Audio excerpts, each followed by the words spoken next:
Jadikan Al-Quran sebagai bacaan utamamu dan jadikan Al-Quran serta hadis pedoman hidupmu pula. Ketika para sahabat sedang bersama Rasulullah SAW di kediaman seorang sahabat Ansar, tiba-tiba terdengar panggilan seseorang dari luar rumah. "Wahai penghuni rumah, bolehkah aku masuk? Sebab kalian akan memerlukanku." Rasulullah SAW bersabda, "Tahukah kalian siapa yang memanggil?" Kami menjawab, "Allah dan Rasulnya yang lebih tahu." Beliau melanjutkan, "Itu iblis, laknat Allah bersamanya." Umar bin Khattab berkata, "Izinkan aku membunuhnya wahai Rasulullah." Nabi menahannya. "Sabar wahai Umar, bukankah kamu tahu bahwa Allah memberinya kesempatan hingga hari kiamat? Lebih baik bukakan pintu untuknya, sebab ia telah diperintahkan untuk ini. Fahamilah apa yang hendak ia katakan dan dengarkan dengan baik." Ibnu Abbas radhiyallahu an berkata, pintu lalu dibuka. Ternyata dia seperti orang tua yang cacat satu matanya. Di janggutnya terdapat 7 helai rambut seperti rambut kuda. Taringnya terlihat seperti taring babi, bibirnya seperti bibir sapi. Iblis berkata, "Salam untukmu Muhammad, salam untukmu para hadirin." Rasulullah SAW menjawab, "Salam hanya milik Allah Subhanahu wa Ta'ala. Sebagai makhluk yang terlaknat, apa keperluanmu?" Iblis menjawab, "Wahai Muhammad, aku datang ke sini bukan atas kemauanku, namun karena terpaksa." "Siapa yang memaksamu?" "Seorang malaikat utusan Allah mendatangiku dan berkata, Allah Subhanahu wa Ta'ala memerintahkanmu untuk mendatangi Muhammad sambil menundukkan diri.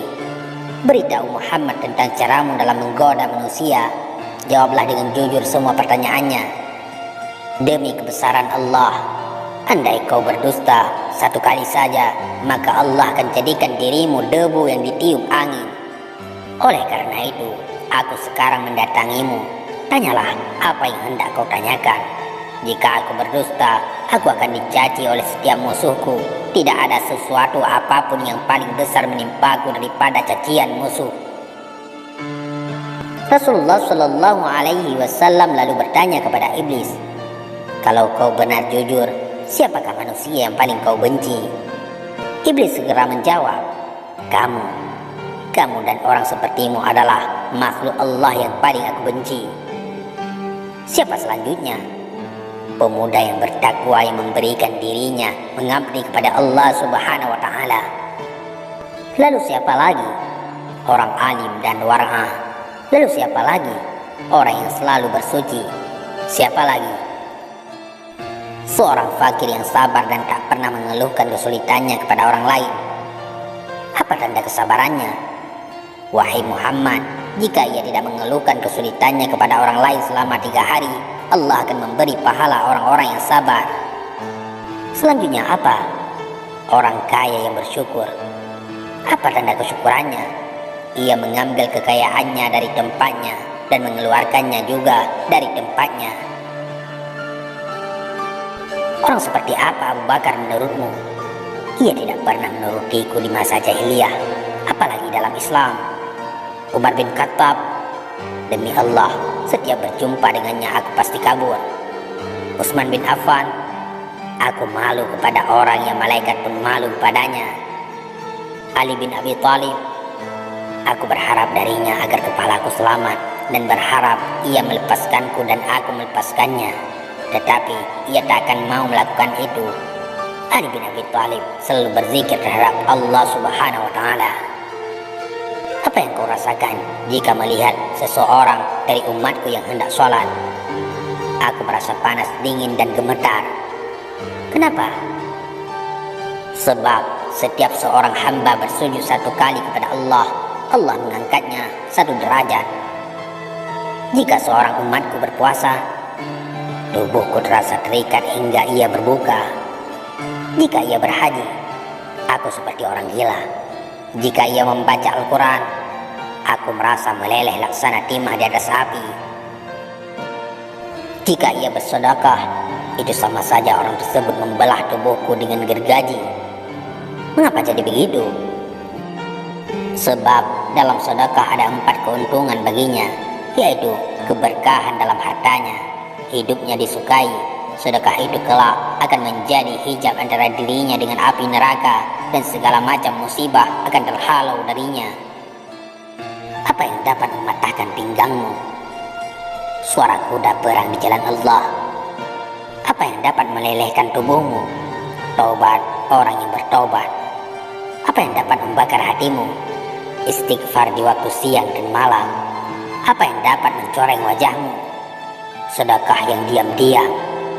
Apa yang dapat menusuk matamu? Salat fajar. Apa yang dapat memukul kepalamu? Salat berjamaah. Apa yang paling mengganggumu? Majelis para ulama. Bagaimana cara makanmu? Dengan tangan kiri dan jariku. Di manakah kau menaungi anak-anakmu di musim panas? Di bawah kuku manusia. Nabi lalu bertanya, siapa temanmu wahai iblis? Pemakan riba. Siapa sahabatmu? Penzina. Siapa teman tidurmu? Pemabuk. Siapa tetamumu? Pencuri. Siapa utusanmu? Tukang sihir. Apa yang membuatmu gembira? Bersumpah dengan cerai. Siapa kekasihmu? Orang yang meninggalkan sholat Jumat. Siapa manusia yang paling membahagiakanmu? Orang yang meninggalkan sholatnya dengan sengaja.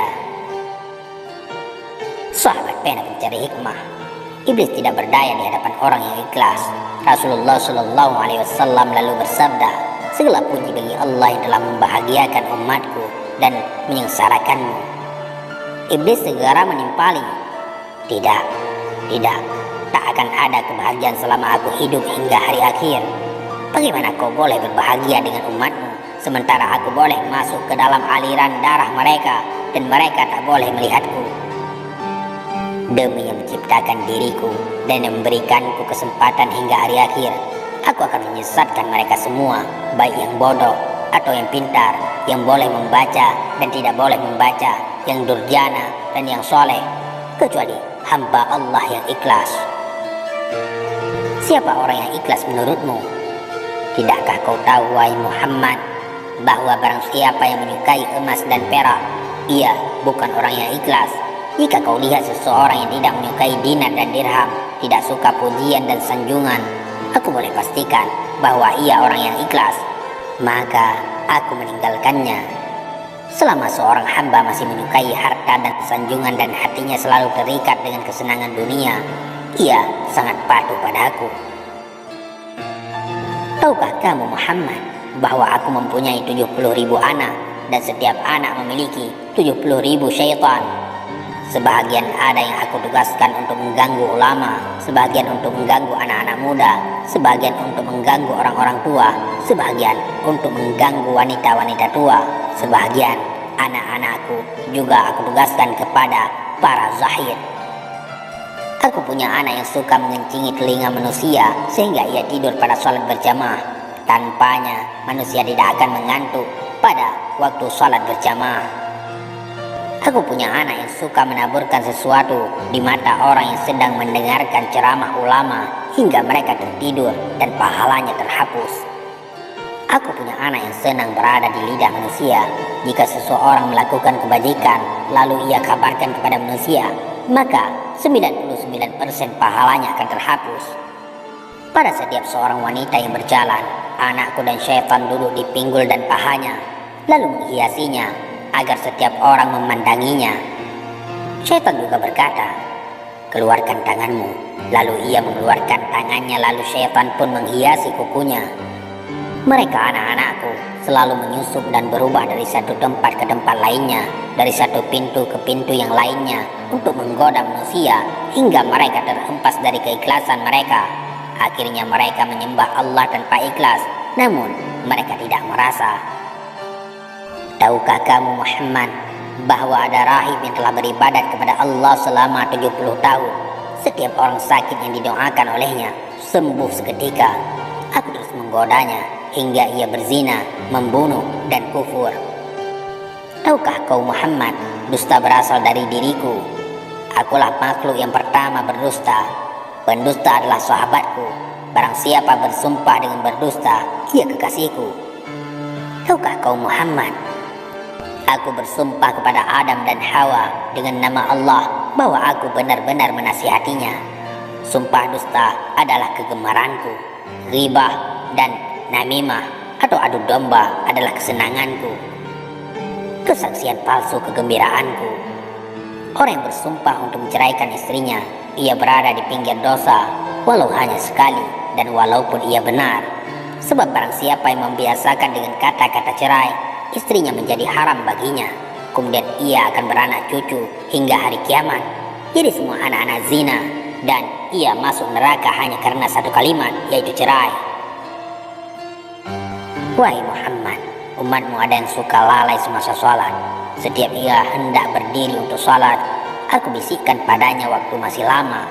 Kamu masih sibuk. Lalu ia menundanya hingga ia melaksanakan sholat di luar waktu. Maka sholat itu dipukulkannya ke mukanya. Jika ia berhasil mengalahkanku, aku biarkan ia sholat. Namun aku bisikkan ke telinganya, lihat kiri dan kananmu. Dia pun menoleh. Pada masa itu aku usap dengan tanganku dan kucium keningnya serta aku katakan, sholatmu tidak sah. Bukankah kamu tahu Muhammad, orang yang banyak menoleh dalam sholatnya akan dipukul? Jika ia sholat sendirian, aku suruh ia bergegas. Ia pun sholat seperti ayam yang mematuk beras. Jika ia berhasil mengalahkanku dan ia sholat berjamaah, aku ikat lehernya dengan tali hingga ia mengangkat kepalanya sebelum imam atau meletakkannya sebelum imam. Kamu tahu bahwa melakukan itu batal sholatnya dan wajahnya akan dirubah menjadi wajah keledai. Jika ia berhasil mengalahkanku, aku tiup hidungnya hingga ia menguap dalam sholat. Jika ia tidak menutup mulutnya ketika menguap, syaitan akan masuk ke dalam dirinya dan membuatnya menjadi bertambah serakah dan gila dunia. Dan dia pun semakin taat kepadaku. Kebahagiaan apa untukmu? Sedang aku memerintahkan orang miskin agar meninggalkan sholat. Aku katakan padanya, kamu tidak wajib sholat. Sholat hanya wajib untuk orang yang berkemampuan dan sehat. Orang sakit dan miskin tidak. Jika kehidupanmu telah berubah, baru kau sholat. Ia pun mati dalam kekafiran. Jika ia mati sambil meninggalkan sholat, maka Allah akan menemuinya dalam kemurkaan. Wahai Muhammad, jika aku berdusta, Allah akan menjadikanku debu. Wahai Muhammad, apakah kau akan bergembira dengan umatmu, padahal aku mengeluarkan 1/6 mereka dari Islam? Berapa yang kau pinta dari Tuhanmu? 10 macam. Apa saja? Aku minta agar Allah membiarkanku berbagi dalam harta dan anak manusia. Allah mengizinkan. Allah berfirman, berbagilah dengan manusia dalam harta dan anak, dan janjikanlah mereka, tidaklah janji syaitan kecuali tipuan. Harta yang tidak dizakatkan, aku makan darinya. Aku juga makan dari makanan haram dan yang dicampur dengan riba. Aku juga makan dari makanan yang tidak dibacakan nama Allah. Aku minta agar Allah membiarkanku ikut bersama dengan orang yang berhubungan dengan istrinya tanpa berlindung dengan Allah. Maka syaitan ikut bersamanya, dan anak yang dilahirkan akan sangat patuh kepada syaitan. Aku minta agar boleh ikut bersama dengan orang yang menaiki kendaraan bukan untuk tujuan yang halal. Aku minta agar Allah menjadikan bilik mandi sebagai rumahku. Aku minta agar Allah menjadikan pasar sebagai masjidku. Aku minta agar Allah menjadikan syair sebagai Quranku. Aku minta agar Allah menjadikan pemabuk sebagai teman tidurku. Aku minta agar Allah memberikanku saudara, maka ia jadikan orang yang membelanjakan hartanya untuk maksiat sebagai saudaraku. Allah berfirman, orang-orang boros adalah saudara-saudara syaitan. Wahai Muhammad, aku minta agar Allah membuatku boleh melihat manusia sementara mereka tidak boleh melihatku. Dan aku minta agar Allah memberiku kemampuan untuk mengalir dalam aliran darah manusia. Allah menjawab, silakan. Aku bangga dengan hal itu hingga hari kiamat. Sebagian besar manusia bersamaku di hari kiamat. Iblis berkata lagi, wahai Muhammad, aku tak boleh menyesatkan orang sedikit pun. Aku hanya boleh membisikkan dan menggoda.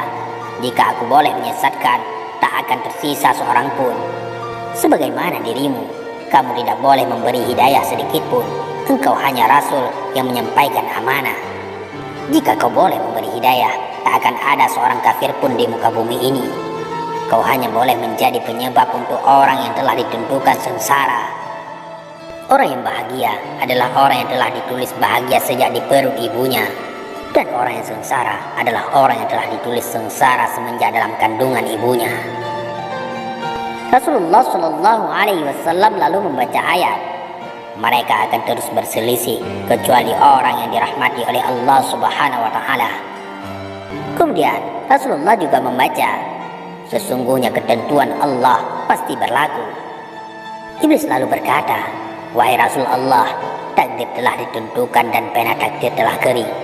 Maksudnya Allah yang menjadikanmu pemimpin para nabi dan rasul, pemimpin penduduk surga, dan yang telah menjadikan aku pemimpin makhluk-makhluk celaka dan pemimpin penduduk neraka. Aku si celaka yang terusir. Ini akhir yang ingin aku sampaikan kepadamu, dan aku tak berbohong. Na'udzubillah. Jangan sampai kita menjadi orang yang tersesat dan juga menjadi teman syaitan. Neraka itu panas. Panasnya melebihi panasnya di dunia, bahkan beribu-ribu kali lipat. Wallahu a'lam bishawab. Mudah-mudahan ini semua bermanfaat. Assalamualaikum warahmatullahi wabarakatuh.